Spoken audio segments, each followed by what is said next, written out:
আজ ৮ই মার্চ বিশ্ব নারী দিবসে আমাদের প্রতিপাদ্য কি হওয়া প্রয়োজন?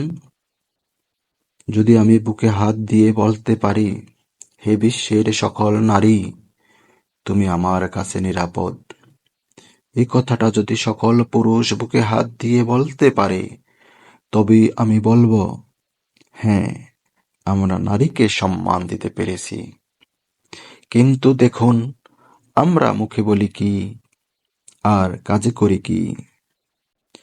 হয়তো একটু পরেই শুনব, নারী দিবস পালন করতে গিয়ে কোনো এক নারী হারিয়েছে তার সর্বোচ্চ অলংকার। তাই মুখে না বলে আমরা পুরুষ নিজে ঠিক হই, নিজের ঘর ঠিক রাখি, তবেই নিজের সমাজ ও দেশ ভালো থাকবে।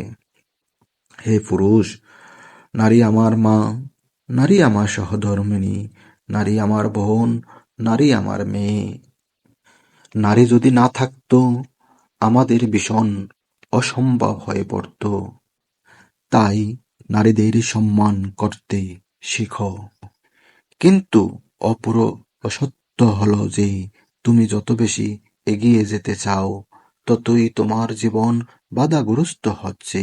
শিক্ষা, পেশা, পরিবার, সর্ব জায়গায় তুমি সম্মুখীন হও অধিকার আদায়ের তীব্র প্রতিযোগিতায়। তবুও তুমি মাথা উঁচু রেখে করে যাও বেঁচে থাকার সংগ্রাম। নারীকে কাঁধে তুলে নিতে হচ্ছে পরিবারের দায়িত্ব।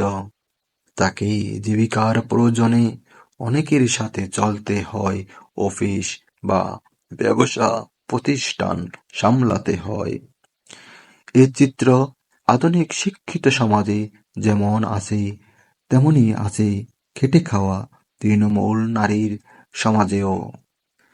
সারাদিনের কাজ শেষে তাকে যখন সন্ধ্যায় বা রাতে একটু লেট করে বাড়ি ফিরতে হয়, তখন আশেপাশের এই আমরাই হয়তো তার নামে বিশ্রী কানাঘুষা করি, কিন্তু একবারও কি আমরা তার বেদনার তীব্রতা অনুভব করি?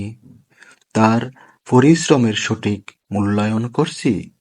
আমি বলবো, আমরা একটু ভেবে দেখি তা। আসলে একজন নারী নিজের অধিকার বুঝে নিতে হলেও শিক্ষিত হতে হবে, আর একই সাথে শিক্ষিত হতে হবে আমাদের এই পুরুষ জাতিকে। উন্নতি করতে হবে আমাদের পুরুষের মন মানসিকতাকে। একটি সুন্দর মন মানসিকতাই গড়ে তুলতে পারে একটি সুন্দর সমাজ। তাই আমি বলবো, শুভ নারী দিবস, শুভ হোক আমাদের ভবিষ্যৎ।